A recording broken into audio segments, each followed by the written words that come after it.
All right, might as well get started. We're recording this, so we'll get this up on Spotify afterwards and YouTube.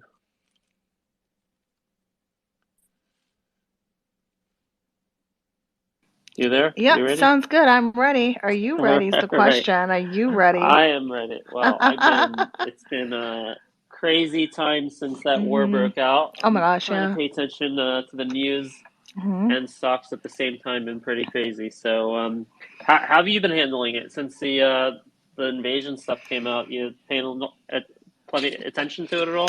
Is it impacting your trading? Uh, I've kind of like been blocking it, just taking one day, each day as it comes, really, and then every day in the morning, pre-market, looking at the SPY, the all those ETFs, the Qs, IWM, and kind of mapping out the plan for just on a day trade level. I have a couple trades that have triggered that are actually getting crushed right now, but the supports are not broken, so I'm kind of hanging in there by a thin line.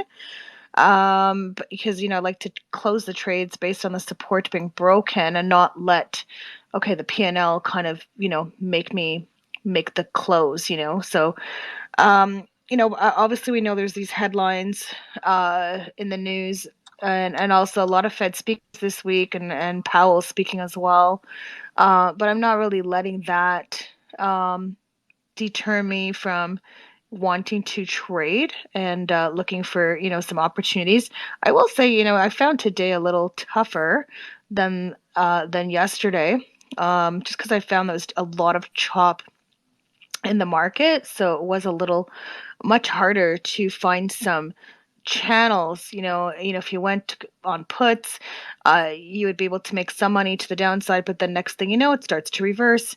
And then even if you go on calls, they're very short channels, so very difficult to profit normally when there is a channel. So a lot of times you want that confirmation that, okay, you know what, I don't care if the market's bullish or bearish, just give me the signal, like which way do you want to go, so that you as a trader know which direction you're going to be trading. So that's kind of ideally the way that I like it, but it's certainly not how it was today. It was chop, quite the chop fest for sure. So it makes it difficult. And sometimes trading on days like today is just no trade's a good trade. You just sit on the sidelines and just wait for obviously better conditions, preserving your capital for when those opportunities present themselves, and then just trade when it's a lot easier. So that's kind of So, how I've been. yeah, it's been Mhm. difficult, but I want to get your ideas on. We had an event Sunday night at Mhm. StoryTrading. I don't know, were you able to make the Sunday night Zoom? I'm not sure if you were No, there. I wasn't there Sunday. No. Oh, okay. So we had a whole session on what we think will be kind of a new mega trend trade, like we saw COVID. Like COVID was a huge mega trend trade that lasted, at least a year. So we were looking at, this Ukraine-Russia invasion and, coming up with stocks and sectors that we think can be a big trend trade for months, quarters to come, Mhm. based on this idea of divesting from Russia. So, we looked at things like energy independence, made in the USA, alternative energy, agriculture independence, materials and commodities, cybersecurity, Cold War defense stocks. And a lot of those have done pretty well the last week or so. So just wanted to get your thoughts on that and how you're approaching that, or if you've looked at any stocks in any of those sectors. In terms of like energy stocks or defense stocks. Um, Well, anything. I'm just wondering if you're changing your approach and maybe becoming more bullish on any of those sectors I just mentioned because of what's going on well, in I will. Ukraine. Yeah, so it's a great question, and I think that what's important to look at too is the agricultural stocks, as the geopolitics, puts focus on food supplies too, because a lot of those stocks have been in the limelight, the agricultural stocks in the past few months, really because of the supply chain problems, increasing energy cost, and obviously the global demand and food prices obviously continuing to soar. I mean, obviously you go shopping, you look at your grocery bill, it's not fun. You go to the gas pumps, it's not fun. The prices are not fun. So, a lot of the economists are suggesting that food prices are going to remain elevated for part of 2022, which I think is going to further fuel the inflation. And so we saw in January that food inflation, I'm saying flood, food inflation hit the US by about 6.7%, which is actually the highest number. I got this information from our news desk since February 1990. I mean, so that's, quite significant. And then the USDA, which is the Department of Agriculture, latest farm income report did estimate the net farm income increasing by 23.9 billion in 2021, which is a 25% year over year increase. So really, tightening global supplies and strong demand from China and Europe has resulted in rising commodity prices as well. And, it has actually benefited the agriculture sector, which is driving up revenues for them. So I think as a result, a lot of agriculture stocks with could be positioned for a bull market, and so they will benefit actually from the inflationary pressure, while obviously passing on the cost to us. And obviously, I think that the ongoing situation between Russia and Ukraine is also going to put focus on food supplies, I think, worldwide. So we could see that there are several agricultural stocks that could generate some lucrative returns. And so one of them I was looking at was Tyson Foods, which is TSN. So that one's one to look at. And there was another one that I saw, which was Deere, DE, the ticker DE. So, I can talk about, Tyson Foods and, that one there. They obviously is a food supplier, and you can certainly. I'm not in any of these trades, by the way, at all. So I'm not. I'm just letting you. These are just ones that I'm looking at as ones that could be something for 2022. And with Tyson Foods in particular, you could see that there has, it has actually gone up higher in comparison to the weakness that we've seen in the rest of the market. And we could see that it did clear that January high, if I can pull it up here, of 94.09 on Tyson Foods, and so it was at 94.55. And so I think the stock has potential maybe to go to around 100. It's not really, everyone says, the psychological level is $100, but which is relevant, obviously, but it is also near the 261.8 extension. So I think definitely, something to watch on Tyson Foods for sure. The chart's, pretty nice too. So that could be one that could have some opportunities there with the food becoming inflation there.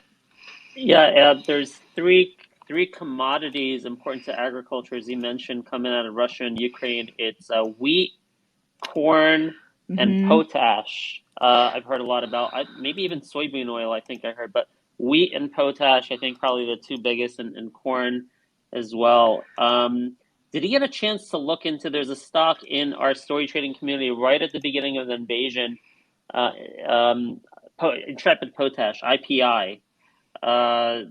Some people in our community got in at $45, and it's been going straight up every single Wow, day that's a great trade. to $62. That's Yeah. crazy. When did you guys trade that? When did you guys take that trade? Well, actually, I got to tell you, the person in our community who recommended that, he gave us a heads up before Russia went in. He said, he said, I'm looking at IPI. If Russia goes into Ukraine, I'm buying IPI because they're in potash. And that morning, like a lot of these stocks gapped up, but IPI didn't. It hung around $45 for most of the first day of the invasion. So I was able to get in at 45, and I've actually been adding to my position the last couple of days. So it'll be great when you get a chance. I don't know if you can get a quick analysis right now, but I'm just wondering how high can this go? Because if you read the description of what this company does, it's just like perfect. It's agriculture, potash, made in the USA, and might just be something that has long legs here for a while, possibly.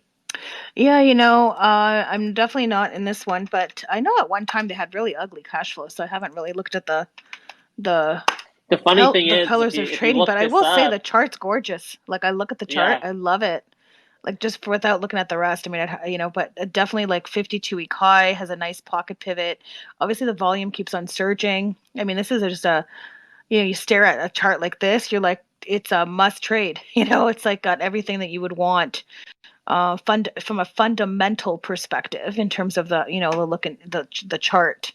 So yeah, no wonder you guys are long on this one. You guys got a phenomenal entry as well. But I I wish I went in bigger, but no, I know you don't expect a move like that, for sure. right. It's moved so Um, much. and you're probably right about the fundamentals because the first thing you'll see, at least in the Hmm. TD app that I use for mobile, is a analyst with a sell rating. You look up the news and it's like sell $24 target or something. Hmm. That was before the war, obviously. So things could change around dramatically for their, financially for them, revenue and profit. I mean, listen, in the last almost 10 days, I mean, the stock's almost gone up $20, almost. Like, I mean, it was like $45.32 on Feb 23rd. We're kind of sitting here around 63.50-ish. Um, so it's had quite the move. I mean, it closed today at 62.32 on the 4 o'clock close. But it's had quite the nice move. So, I mean, I'm not familiar with the fundamental of the company. I know obviously they're a not-for-profit think tank, apparently. Sorry, not this one, the Intrepid Potash. Let me just see here. Yeah, I'm not familiar with this one, so it's really hard to comment on that one. But did you see their quarter earnings? They did have a release on that.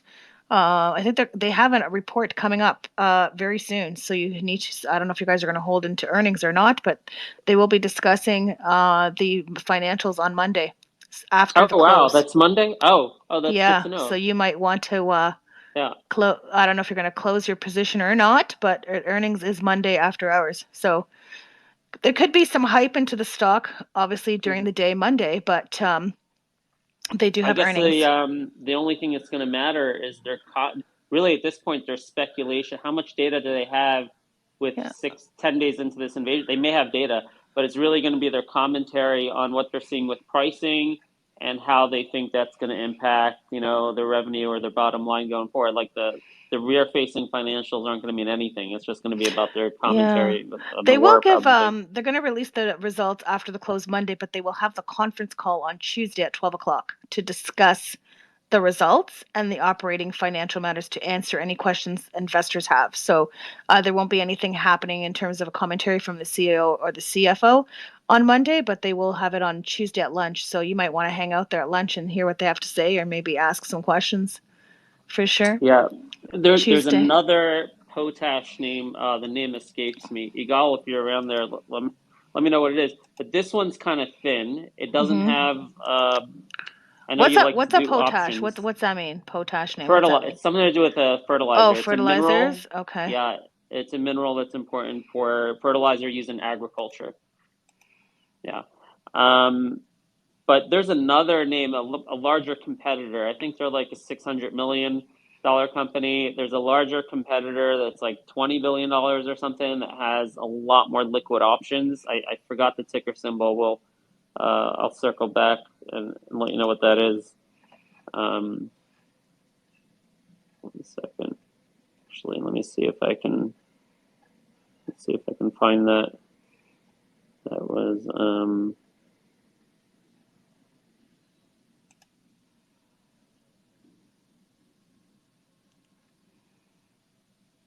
Yeah, I'll have to look later. But anyway, that's the Hmm. fertilizer section. I also wanted to talk about gold. I know we've been chatting about gold and the gold chart. I think Hmm. you're pretty bullish on that as well if I caught your commentary right earlier this week. Yeah, even today, I mean, it did break at 1.181. Still bullish on GLD. So that's looking good. It's also had some nice dark pool prints as well. So I do like it still for continuation. Not really invested long term on this right now, but have just March monthlies on this one for a swing trade. So that one's okay. It's pretty safe. That one's been going quite well. Do you have a couple minutes? I've been meaning to. learned this from me for a while. When you talk about the dark trades or the dark pools, Hmm. what do you mean by that, and where do you get that data? Because it seems to, I've Well, seen it definitely. I've seen a correlation. When you call things out, you're like big dark pool trade or whatever, and the thing like goes up like 10 minutes later, 5% or something. I'm exaggerating, yeah. but I've seen some sort of correlation. You can kind of educate our audience on that. Sure, sure. So obviously the dark pools, the exchanges where the hedge funds trade, obviously they don't know who's trading against who. So it could be, Goldman Sachs trading against Morgan Stanley. Um, and, they're selling, obviously there's buying and selling happening against themselves, against each other. And so it is a private exchange. It is called dark pool because they don't know who's trading who. There is no order book either. So, there is no order book. A lot of times, there are, it's a private exchange, and it is not accessible to the public.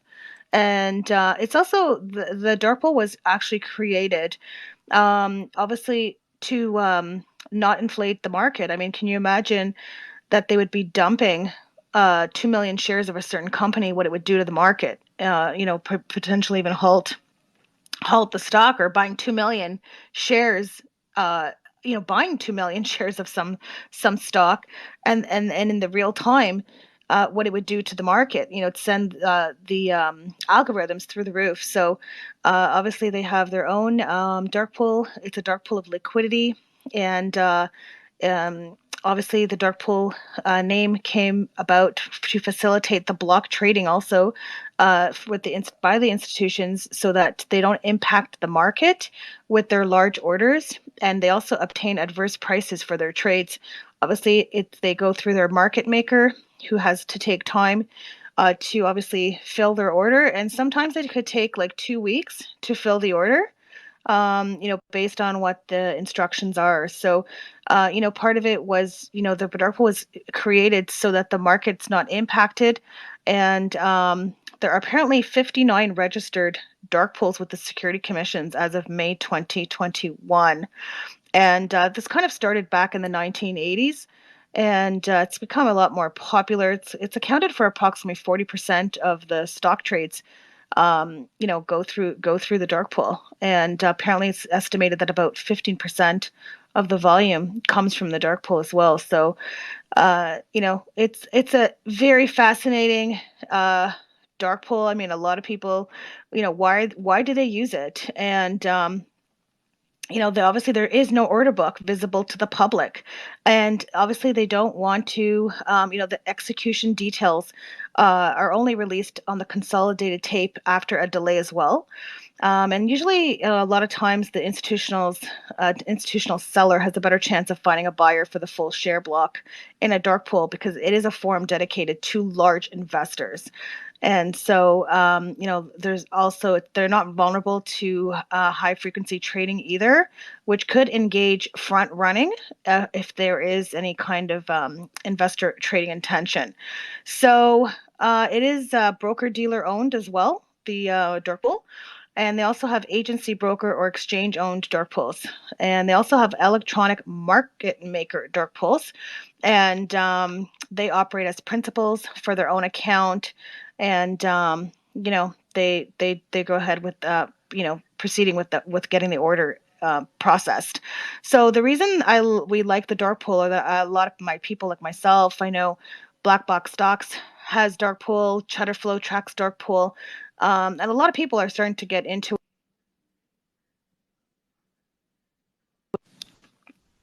Did I lose you there? Yeah, you did. I think because a call came in. Sorry about that. So a lot of people are, trying to go into the dark pool or to learn more about the dark pool, but really it's to find unusual, volume and money flow to see, where is money going? Is money going in or money going out? You'll never really know on the dark pools. If you see, let's just say on Facebook, for example, you could see maybe, for $200 million or $300 million on Facebook in terms of stock being purchased at a certain price. You don't really know, is that a buy or a sell? until it can actually, you have to go on the chart. You have to look at the previous resistance levels. When you see these dark pool prints, they actually show a spot of where apparently the trade was made, and you can actually look at the chart, and then you'll have to kind of map out, okay, if it goes, here's the resistance, so actually if it goes below this level, that probably is going to become bearish, or if it goes above that level, this level here, it could be, bullish. So it is about taking those trades and mapping them out, really. So because you So never know if it's a buy or sell. You have to map them out. do, do these show on the chart, like on the volume bars? No, they don't. None, They don't. no, they don't. They never do. They never do. No, Are they added at the end of the day to the volume or no? no, not at all. They're not. No. Oh wow. Yeah, it's Wow. totally separate. Totally Uh-huh. separate. And sometimes So they could yeah. have bought, let's say, Facebook yesterday, but it doesn't get reported till the next day. So they have these things called signature prints, dark pool signature prints, and these are delayed reports. They could be buying things on the European exchange as well. So it is quite fascinating. So these delayed prints, would we see them on the tape? Like if you're looking at level two, No, you would never you see them, wouldn't. but you So would see them you on would never you see would them. see them on a signature print on Cheddarflow's platform. They do report it Hmm. the next day as a signature print. So it's letting you know that it's Hmm. not a real time print. It's not from today. It's a transaction that's happened in the last 24 hours.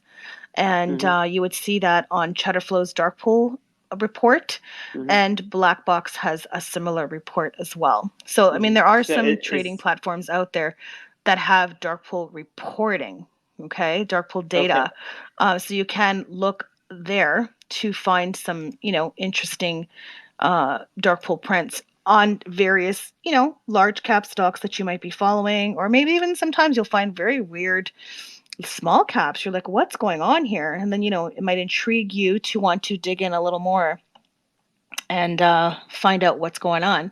Sometimes, these dark pools, sometimes really it's like it's like a footprint, like it's kind of a signature to something going on with that particular that particular stock. And it's up to you to take, to look further and decide, I'm going to look at this one because this is a very unusual one. And then, it could work out that, wow, that they dumped that one. Like we had some very unusual prints a couple weeks ago on Facebook, and we were thinking that Facebook would be bearish if it would go under 217.50, and that it could go to 200. And I really didn't think that Facebook could go that low. And boy, was I mistaken. It certainly went even below $200, but we were able to take a put trade on Facebook at that time, based on the fact that we had this information about the dark pool, and that we knew that there's some activity here, some serious activity, but we don't know if it's buying or selling. And when we were able to chart the support, and then when the support was broken, we knew that, oh, time to get some puts because it looks like it's going down. And it really went down a lot. So that was, quite interesting. Wow, interesting. So where do you personally get the dark pool data throughout the day? On the Cheddarflow, I go on Cheddarflow. Cheddar It's flow. available on Okay. there, Black Box, but I like to use Cheddarflow. I've been using it way before Black Box, so I'm just comfortable using that. Hmm. And I find it very user friendly. So if anybody's interested in trying it, they have like even a free trial. You can try a free trial. I can give you guys a link. They do have a free trial available that you can try it for free for 7 days. It's only good to use if you're going to use the information. I mean, or if you're curious to see what it looks like, you might as well just check it out free. Um, but there is a subscription involved, $99 a month on Cheddarflow. Okay, cool. By the way, I did find that other stock in potash. Okay. It's MOS Mosaic. Oh, I've heard of it. It has a Hmm. yeah, it has a very similar chart to potash, and there's a lot more liquidity in the options in case you're interested in that. Yeah, let me take a look. I love this chart too. And by the way, this is on a new uptrend too. This is an excellent chart. You're really good at picking good charts. And I will tell you, from an options perspective, with regards to Mosaic, there is a lot of activity on the March monthlies, $55 and $60 calls, and also some activity on the April 55 calls, and also some leaps, $50 leaps for 2023. Those are expensive. They're like $13.22 for a contract, so it's about $1,300 for one contract. So a couple sweepers here. And you'll like to know we've had some dark pool too on that too. So I can show you the dark pool. I can show it to you. And let's talk about it. Yeah, so that's interesting on that. Two prints too on that. Gucci. Sorry, my dog's barking. I think there's someone at my No, I'm glad. I love it when technicals and fundamentals and sentiment and catalysts all line up, right? That's what we try to do at Story Trading, because we have our thesis here that you're going to have, because of the sanctions in Russia. People can have different opinions, but my very strong opinion is that Putin has crossed the red line, and there's really no turning back, and the world is going to be divesting themselves from Russia, not the whole world, but the West, and we'll be looking for different sources of these natural resources that used to come from Russia. So if you look at it like that, and this is like a huge mega like, I don't know the exact numbers, but something like 25%. No, that's wheat. I don't know the exact number, but there's a huge export of potash, I think, coming to the United States from Russia. So I just, like, that's the story, right? The catalyst is Russia. The sentiment is just what I told you, and then to see that lining up with the technicals, because I'm looking at this and I'm like, I don't know, man. I think fundamentally, without even knowing anything, this thing can like double or triple. I'm like, over the next 1 to 2 years. So I think that's, maybe you're seeing some of that same speculation with those options you just called out. Yeah, hold on a sec. My dog's barking too much. Hold on. Yeah. Yigal, you there? If you're there, feel free to share some of your thoughts on IPI and potash. We were talking about it last night. Hey, sorry, I'm here. Yeah. Did you make any moves on that today? Yeah, I went heavy into IPI. Oh, yeah? I bought some calls, in the money calls. Shit. I bought shares. Oh, you didn't tell me? Come on. You want to buy in the money calls, you got to tell me, man. It's not very liquid, so I'm not very confident. I know. I look. The sad thing is, I was looking at the $55 out of the money calls on IPI before the thing even moved, when it was $45, and they were like $3 or something. I'm like, damn, that's expensive. Or maybe it was $2.50. I'm like, that's like a 57. In the money, I got them for, I think it was like $13, $13.50 maybe. $50 strike for April, I think. So we were literally at break even. I paid maybe $1 premium, which is not bad. Yeah. These ones are up. When I first looked at them, $55 this month, they're up from like $2.50 to close to $10. I totally missed it. I'm like, that's expensive. Yeah, but this is more like a long-term trade for me. I think this is going to be 6 months to a year plus. I still think we could hit that. What was it? That 130 target we were talking about last night on IPI. Yeah, 130. Wow. Hi, gal. Hey, how are you? Oh, good. How are you? Good. Long time no speak. I know, it's been a while. Nice to hear you. You too. I gotta come down to Florida. It's nice and hot there. We'll write it off as a meeting. Yeah. So sorry about that. My dog was barking, and I just wanted to. I'm gonna post here for you guys on. We were talking just about MOS, and so be gorgeous chart, and so I will post the Mosaics company chart, but I'm going to show you guys also the dark pool so that you can see it. And let me just tell you why I like IPI over Mosaic. IPI is okay. Yeah, let me hear. I'd love to hear it. IPI is a lot smaller, and it's a lot more concentrated into the potash play. while Mosaic is a much more larger multinational company. So, you know, their potash could start, their arm in potash could go well, but then, you know, their other sectors won't grow as fast. So I think longer term, IPI is just more interesting for me because it's smaller and it could grow a lot faster than Mosaic can at this point.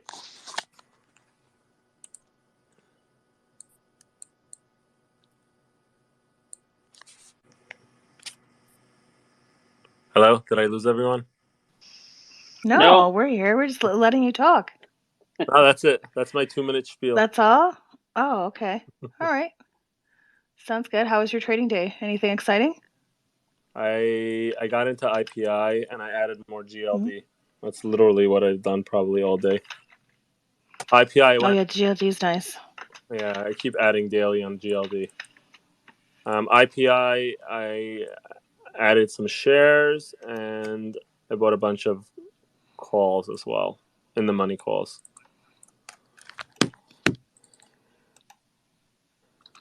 Well, aside from those trades, you want to put that up in the nest? I see you just tweeted it. Yeah, I don't know how to do that. How to put it up? Oh, you don't know how to do that? No. So you just tap on your tweet and then you hit the share icon bottom right. Okay, and let me go there. Yeah. Yeah. And then at the top of that, you'll see the spaces right at the very top. It says. I don't see that on mine. How come I don't have that on mine? It's there. Is it because I'm not? Is it because I'm not doing it? I'm doing it from my Twitter. You got to do it from the ILuvStocks Twitter, the Vegas Twitter. Yeah, I'm doing it. I pushed the share button. Push and I don't share have. Button. Yeah. It's right underneath the title. It says share tweet. Right underneath it should be the name of the space. But it doesn't tell me how. I don't have a space option. No, I don't get a space option. That's so weird. Really? Yeah. Maybe I don't. Maybe I'm not. Hold on. Let me see if I can. Let me go to. I'll go. Yeah, I'll go on mine and see, but it's not there. Sorry, guys. I'm trying to. Oh, you know what? See if I can. Hold on. Let's see. It shouldn't make a difference. You should be able to do it as a speaker, but I just made you a co-host. I don't think that'll make a difference. Ben, why don't you give her full approval, man? Why don't you give me... Just make me the boss. I know. I'm gonna boss you guys around. You guys better listen. Yeah. Well, you know, I like that. Girl power. So make it easy for me. I don't like making decisions. Oh, really? Okay, I'll give you the orders. You listen to what I say. Oh my gosh. Okay, so let's see if I do the co-host, if it lets me tweet that tweet. I don't think it's going to make a difference. I'm there. I see my Twitter page. I can't seem to see the. All right, you know what? I think I can share it directly. Can you do it? Twitter. Let me see. I think. Hold on. Shoot! You know who just texted me? This is crazy. After the CEO of DWAC just sent me a text. Oh gosh. CEO of DWAC. Yeah. I was waiting for the introduction. It just came here. I think I just put it on the nest. There you go. I was able to do it. Oh, were you? Okay, great. Yeah, you see it. So you guys can tap on that at the top. Where is it? I don't see it. The top of the spaces. I don't see it. I can't see nothing. You know what? I need a lesson on how to load things to spaces. I can't do it. I don't know how. Are you sure you don't see it? Yeah. Right above the title, it says stocks, Ukraine-Russia war impact and trade ideas with Vegas. No, I see that, but I don't know how to. Yeah, you did, but how did you add that there? I don't know how you did that. Yeah, I don't know how you did that. I'll send you a video screen share. Send me. Okay, that'd be great. Yeah, so I know how to do it for future. I've never figured that out. I'm not so technical with technology, but I can learn fast. So very. What else can I tell you guys? Oh yeah, so we haven't. I just want to mention. We have Apple Catalyst next week, as you guys know. March 8th. I'm saying April. March 8th. Apple has their Apple Day. And apparently they're going to be, showing off some new products, maybe a foldable iPad. And so there could be a catalyst with Apple, although it's kind of been choppy today. We'll see that I have some calls for March. And even though the market was choppy, those calls are holding up. So Apple's holding up. And so, next week it has could be a catalyst for the stock to maybe have some excitement, depending on how their Apple Day goes with everything that they might present, especially with regards to their, I've mentioned before, augmented reality, with regards to the metaverse, that could create some excitement. So, I like that this stock has stayed over the 166. And so that's, a very nice level there. And we'll see if there's any excitement on Apple between on March the 8th is when they have their Apple Day. So something to watch. Sometimes I will say, though, the event has been a non-event. So it will be something to just observe as well, because I know sometimes they've had Apple events and it's like, oh, whoopee, like no one cared. But maybe this time with the augmented reality stuff, people might be excited. So we'll have to see how the market participants like the information that's going to be shared at the event. Awesome. I'm excited for that. Yeah. Yeah, Yigal, why don't you take over from me talking to Vegas for a minute, because I'm chatting with Patrick Orlando right now, trying to get a DWAC interview for tomorrow. Okay, yeah. Orlando more important than we are? Yeah, can you tell Patrick Orlando from DWAC to make his stock break 110, please? All right, you guys talk. You know what? Perfect. You guys can talk about the chart, the DWAC chart, while I do some logistical planning with him. Sure, sounds good. I love it. Tell me You're about talking to the CEO, Digital World Acquisition. I had a great day today on that one. $100, that psychological level, and looking for that. Still waiting for that 110 break on DWAC. That's for sure. I think a lot of people are waiting for that 110 break. It has had a nice couple days on DWAC. Yeah, the only other thing I actually added today was DWAC. I forgot about that. I didn't really have a big position. I was completely out, and then I started yesterday. I added a small amount, but then I just added today based on that break. I think I bought it at like 97 or 96. I want to just say that they've had, with the merger with the Trump technology, TMTG. I want to, I think the Truth Social, there has been a lot of technical issues. And one of the things I will say is that in Canada, if you're in Canada, we can't even get Truth Social. So I don't know why it's not available to Canadians at this point in terms of having the app. But as a matter of fact, there's still some technical issues with their debut. So I hope that they plan to fix it, because that's important. If you want to be part of that, they should definitely be fixing it. But I do think, that's concerning, and I hope that they fix it. I hope the CEO of True Social, Devin Nunes, takes care of that business and fixes the issue right away, so that it's obviously, you want the users to have a good user experience, and that these technical issues get remedied pretty quick. So, but yeah, can looks good. You just brought up something I know a good amount about. Which technical issue were you referring to? Well, first of all, the issue. Well, a lot of people couldn't get on Truth Social. They're on the wait list. They're waiting to get on, and they weren't able to get on. And so they were saying, they did apparently say that there was some technical issues and that they're looking to fix this in the next few weeks. And then I was even trying to download the app, and I didn't realize that it's not available to anyone that's in Canada. So I'm in Canada. And I was like, how come I can't get the app? And then a friend of mine, she told me, that's because you're not in America. I'm like, you know what? I'm going to change my IP address.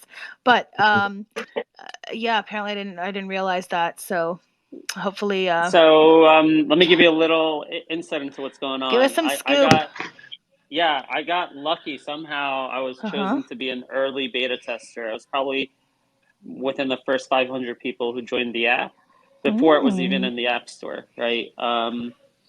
And the issue is that it's just really slow. It's the app is not responsive enough. Like if you tap something, it'll take like a second to load, right? And if you're thinking about it, a second doesn't sound a long time, but if you it is one Mississippi, right? You go to Twitter, it's instant. You tap something, everything's instant, right?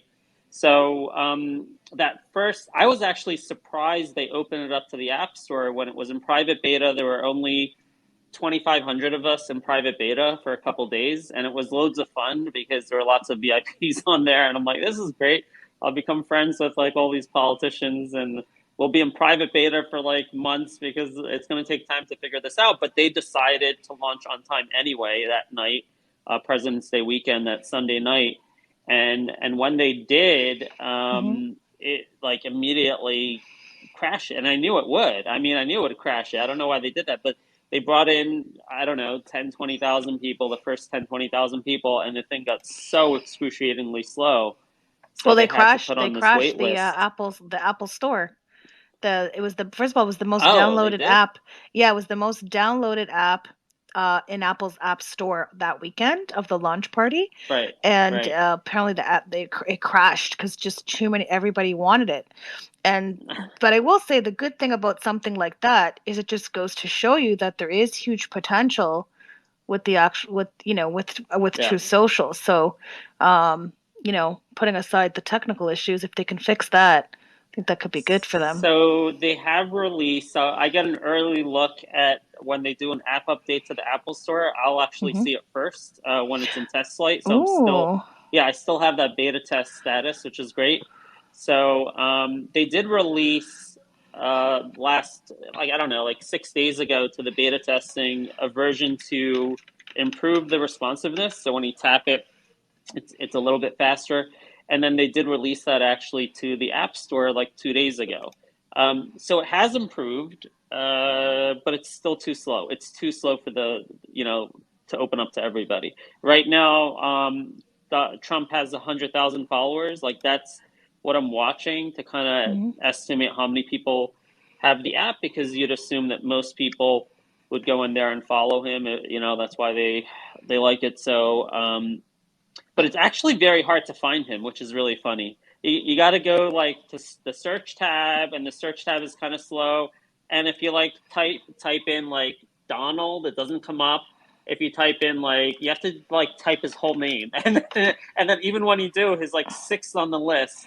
Oh, really? Because there's like, yeah, it's like so weird. It's like hard to find him. So it very well could be there's a couple 100,000 users. Like, what percent of them actually are following him? But they basically, based on that gauge, I would say after that President's Day, the first few days of President's Day, they've probably doubled the amount of people they let in. Because it was like 50,000, they got to about 50,000 followers within that first day and a half.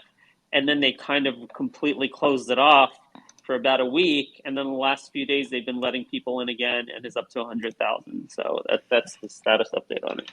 I will say that today on the options flow, I will say, first of all, the DWAC chart is gorgeous. 52-week high, pocket pivot, beautiful chart, like a solid swing trade, even at these price levels. And the thing is, one of the things I noticed today with the options flow, so there was no dark pool coming in on DWAC, but there was, I will say, a lot of aggressive option flow. And I'll put it here, and if you can, I'll tag you on it so that you can load it up into the chat here. But one of the things that was interesting with these options flow, and I'll tag chatter flow as well, is the fact that they were buying in the money. So to me, they're buying in the money, like deep in the money. Like they were buying $25 calls, $40 calls, all, for March, March 18. But the thing is, they're buying deep in the money. So to me, it looks like they want to be exercised on these contracts. They want, because they want to get the stock at that price. And we're talking big money, like $15 million. Wow. When, like some serious money, like 2,200 contracts on the $25 strike. I mean, come on, like this guy wants to be exercised probably.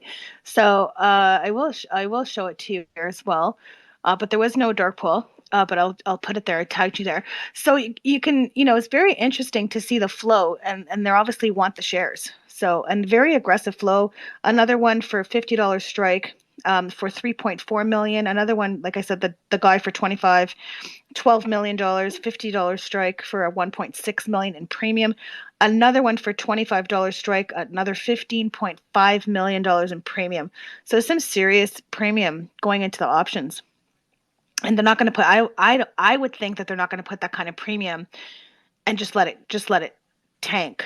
Right? They're buying in the money. So to me, it looks like they just want to be exercised. I mean, look at this guy. He expires tomorrow. He's going to have to be exercised, or who's going to buy that contract? No one. I'm not going to buy a $25 call that expires tomorrow.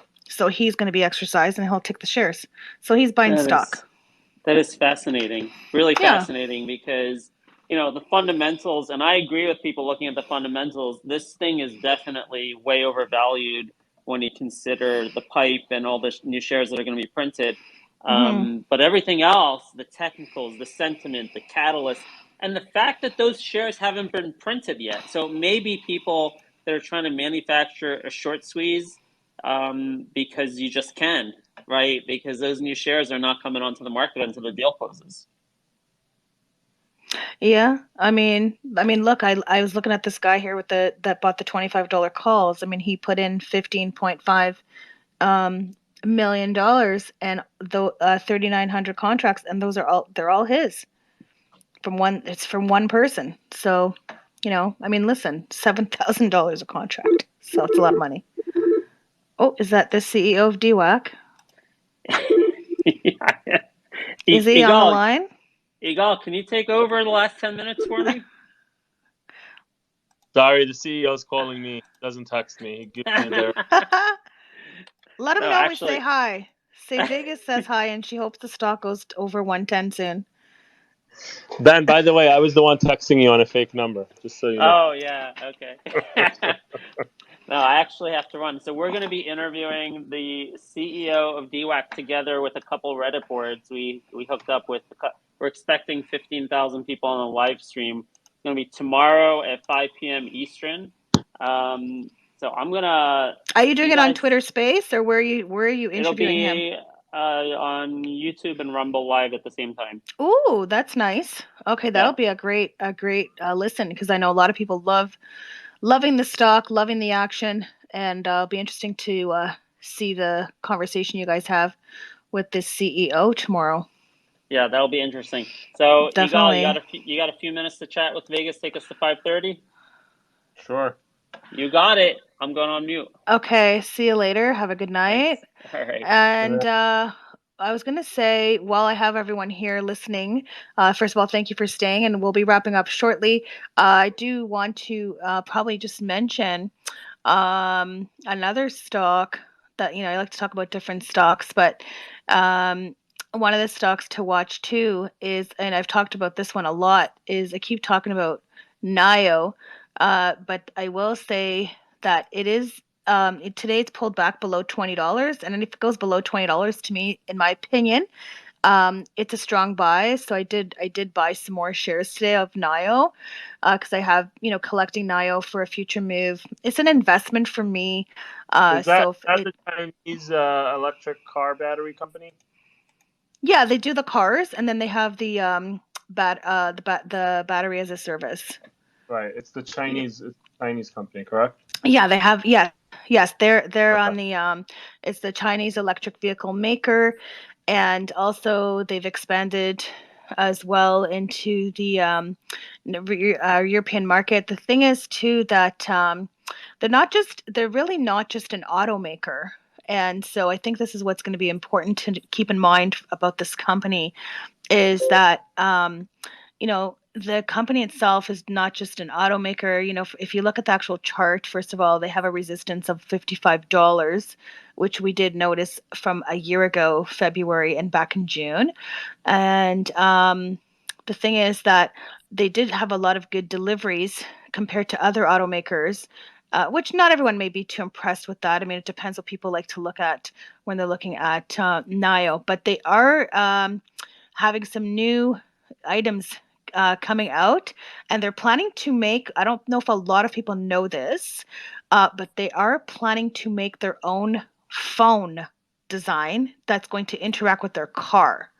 So they're going to launch a cell phone business in their what they call their initial research phase.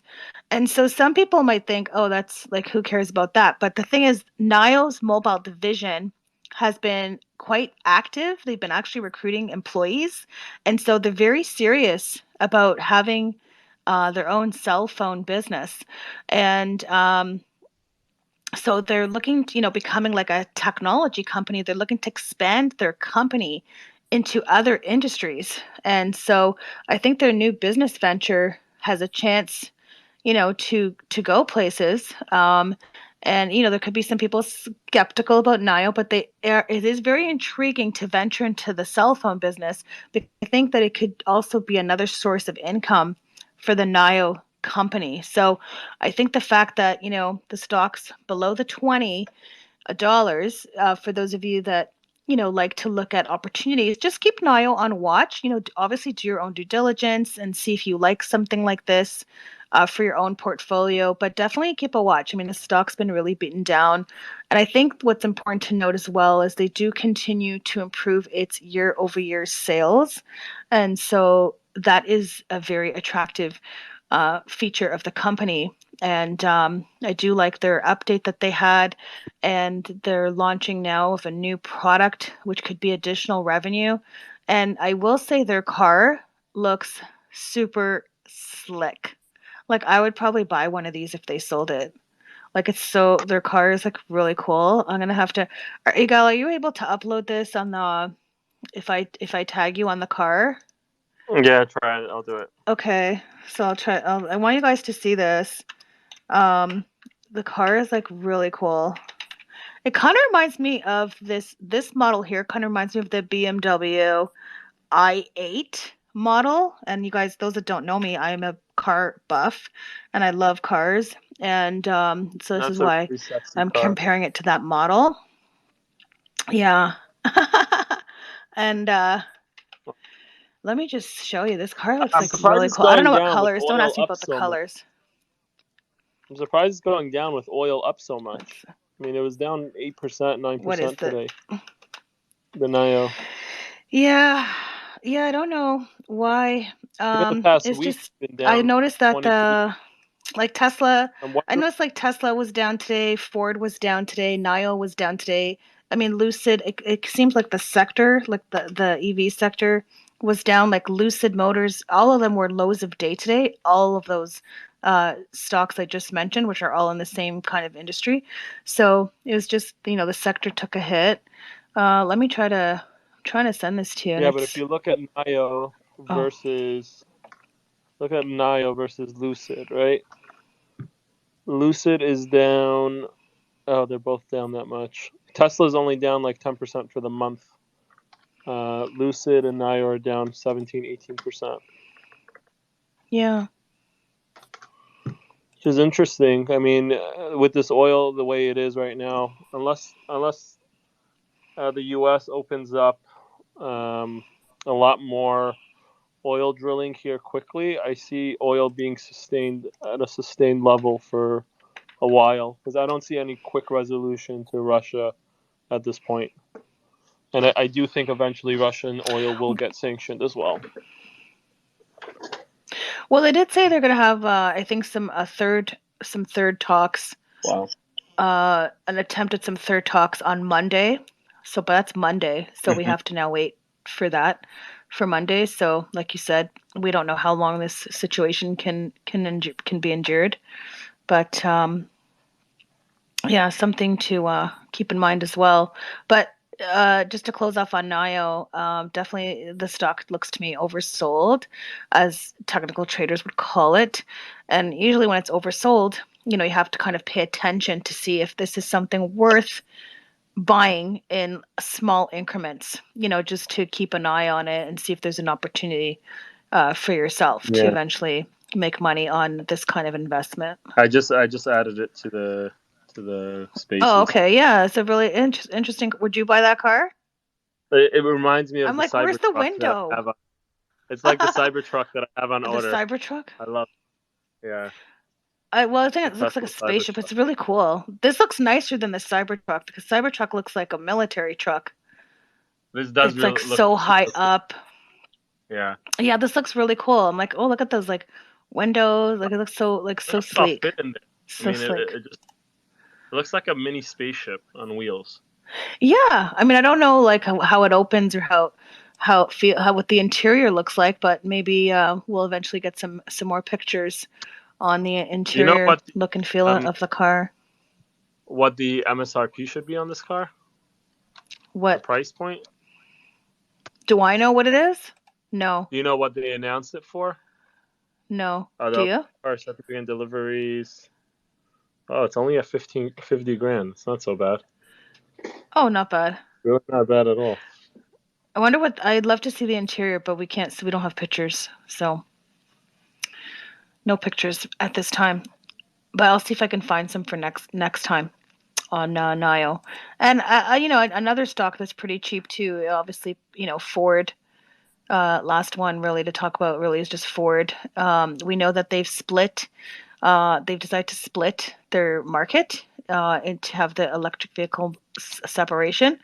And they're reorganizing the business. So what they're doing, they made an announcement yesterday that they're going to separate their electric vehicle market and internal combustion engine business into separate operating units within the company.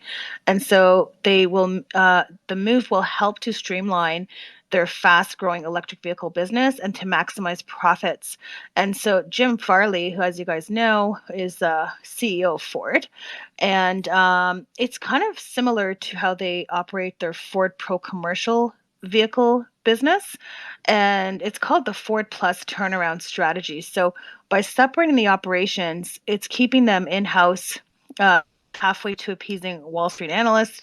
They've kind of been pressuring the legacy automaker like Ford to spin off their electric vehicle unit to capture value that investors are currently giving to small, unproven electric vehicle startups. And so what they're doing is they're going to call this the Ford Model E. And so this is for their electric vehicle segment. And they are going to have their traditional operations will be known as Ford Blue. And so they will operate as distinct businesses, but they're going to share relevant technology, best practices, and help to drive operating improvements. And they also will break out financial results for the two separated units and as well as Ford Plus. And they're going to start that in January 2023. So what it's going to do for investors is it's going to give you transparency into the entire operation.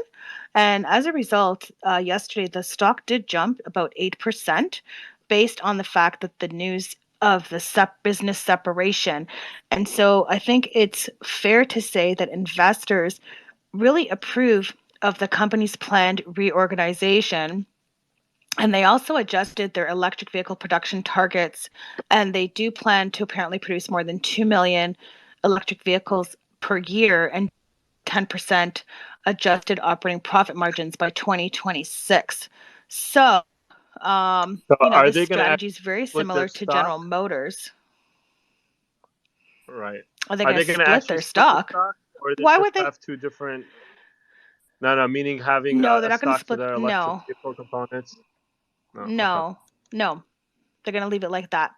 Just, But the just thing different is size. Got it. also, yeah, I think what they're going to do though, I will say that the CEO, super smart, Jim Farley, is so brilliant. And I will say that he has publicly stated that, Ford wants to unseat Tesla as the world's leading electric vehicle. And, if any executive can actually do something like that, it's someone like him. I don't know if he'll, we can't say it's going to be the same price as Tesla. It's not, I can't see that happening for like 100 years.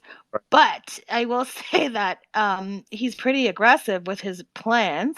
And I think if anyone can turn this around and Ford, Ford is starting to pay dividends as well.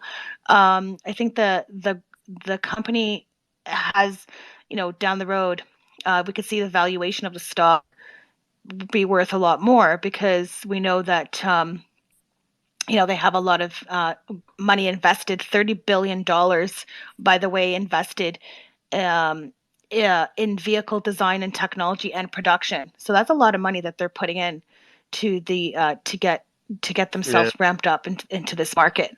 So we'll see how they do. Obviously, it's not the same company that it was, and even in the last 5 years, they've actually had a lot of struggles as well. but I will say the stock price has climbed a lot since last year, and I think a lot of investors are now starting to take note. Like if they have not been an investor in Ford, they're actually starting to pay attention, and they really like the renewed vision that has been brought by him for the Ford company and the Ford brand. And so, yeah, there'll be a lot of bumps along the road, but I think longer term, what people are seeing is that there is an opportunity to ride with Ford, and that there's a good opportunity for the stock at this buy price. So we'll see how this pans out. But I do like the stock. I have it from last year, and it's doubled for me. So yeah, Jim I'm quite Farley pleased. is a great visionary. I mean, I think he only came on Ford only a couple of years ago, and so far he's totally revolutionized the company. I mean, I always saw Ford as a dinosaur, and now I'm seeing them coming up and modernizing and becoming more of a hip type style company. It's really impressive to watch it play out. Yeah. Well, we'll see. Jim's doing a good job. So, Yeah. he's done really well. So let's see what he's gonna do. And he's been in this business a long time, in the car business. I mean, he's been around, so he's comes with great experience. And he used to be the CEO and chairman of Ford Europe. So he's prior to that he was in charge of Lexus. So he knows what's important for customer satisfaction, because I mean Lexus has great cars as well. Obviously Ford's not as luxurious as Lexus, but obviously he comes from that sector, and I think he can hopefully make some changes to Ford. So that'll be nice. Hopefully we'll see some good changes coming with Ford. Okay, we do have a question from XRP Lee. Okay. XRP, you are unmuted. You can go ahead and ask your question. Oh, hello. Hi, XRP. Oh, hello, Vegas. Thank you for letting me speak. And thank you, Igor. I just wanted to ask, obviously Germany is massively dependent on Russian gas, I think over 40%. With them cutting it off, what industries do you think are going to get hit hardest from this? And you were talking about Tesla. They're currently building a plant over in Germany. Is that going to hamper production plans? Vegas, I'll let you take this one. Well, you know what? I don't really think it's going to hamper the production plans. I think obviously, Elon Musk's team. I mean, I think there'll be some, if there's any concerns, that they'll probably have some contingencies in place, but I don't think they'll hamper the production plans at this point. I haven't really heard anything like that at this time. I think if obviously there will be some challenges with the production, I'm sure that they will be, communicating that, because obviously that's could be a material change to the company, and we'll hear about that for sure. But I haven't heard that yet. But that is definitely something to to keep in mind for sure. I mean, I do know that they had, I think, some issues with. I think it was. I'm trying to go back to what I saw not too long ago. I think they asked. They had issues with planning.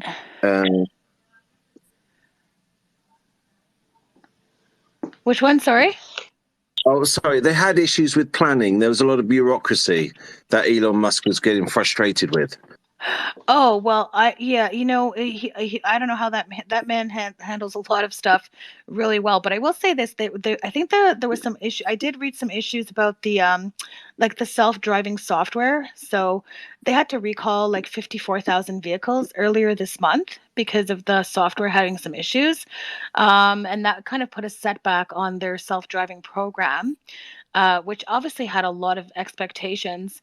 I think from even shareholders. So, but I'm not aware of anything else right now. But I will say, if there is going to be some anything affecting it, I'm sure we'll hear about it for sure. But I haven't heard that. I don't know if it will. Like, I can't say that it won't. But I mean, I'm not familiar enough to know if that's going to impact him or not. Yeah. Okay. One thing I do want to add, this is something Ben and I were discussing last night. Yeah. Europe is so dependent on Russian oil and Russian gas I think the numbers in Germany are 55% of all their gas comes from Russia, and up to 70% of all their energy actually comes from Russia, which is a staggering number for someone like Germany. I think we're going to see a major shift in Europe as a whole, where people are going to start diverting away from relying on countries like Russia, going back to nuclear, going back to coal, and just being as energy independent as they can be. So that's one of the reasons we started looking into IPI, because we're thinking that this thing is going to drag out for a while, and even if there is a resolution that comes out with Russia and Ukraine, which we're hoping there will be soon, I don't think those sanctions, even if they are rolled back quickly enough, I think longer term, each of these countries are going to look and see how they can be self-sufficient as much as possible and less reliant on other countries. I mean, the U.S., we're going to see that as well. I think Biden's holding off on actually approving any easy way of opening up more fields. But as this drags on, we're going to see that approval coming here. Germany's already been opening up idled coal plants, and they're looking into nuclear power as well. So just something to look at and understand on a larger scale, that we're going to see these coming throughout Europe. Yeah, it's really interesting. Even Italy's quite highly dependent. I had no idea they were so dependent. I think Norwegian gas is going to get hammered. I think they're going to do quite well out of this. Absolutely. And even if Russia, does pull back and the sanctions are eventually removed, I don't think I think countries are at a stage now, they're seeing what Russia is capable of, and they're just not going to want to go back to relying on a country like this for their energy. That's all. Okay, that's great, Yigal. Anyone else had a question before we wrap up our evening tonight? Nice to see Josie and Mr. Franchise. Thanks for coming by tonight. I know Jenna was by here too. Hello, Jenna. So we just set up, and Trisha. We just set up our live stream for tomorrow. I'll post about it later, but you can just go to storytrading.com/DWAC, and you'll see the live stream links there for YouTube and Rumble tomorrow at 5 p.m. Great. So who's interviewing the CEO? So you are yourself and Ben, and who else? Well, I'll only be there for the first 30 minutes. It's a 2-hour session, but it's going to be a joint. Yeah, it's going to be a joint thing with someone who runs this large Reddit board, DWAC Reddit board. Oh, cool. Okay, we'll definitely be tuning in for that for sure. That should be fun. Yeah, absolutely. My room will like hearing about that, because there's a lot of DWAC traders in my team, and they love DWAC, so they're going to want to tune in for sure. That's great. So you'll share the link when? Tonight? Yeah, or now? Soon? In like 5 minutes. Yeah. Okay, great. I'll tag you and spread it around. Awesome. All right, guys. Thank you so much. Awesome conversation.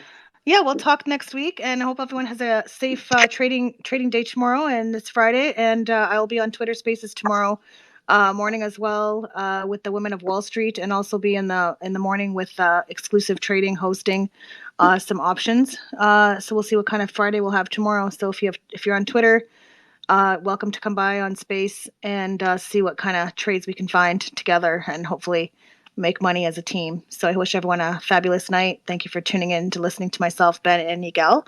And we hope to see you guys all next week. Thank you so much. Thank you, guys. Thank you, Yigal. Take care.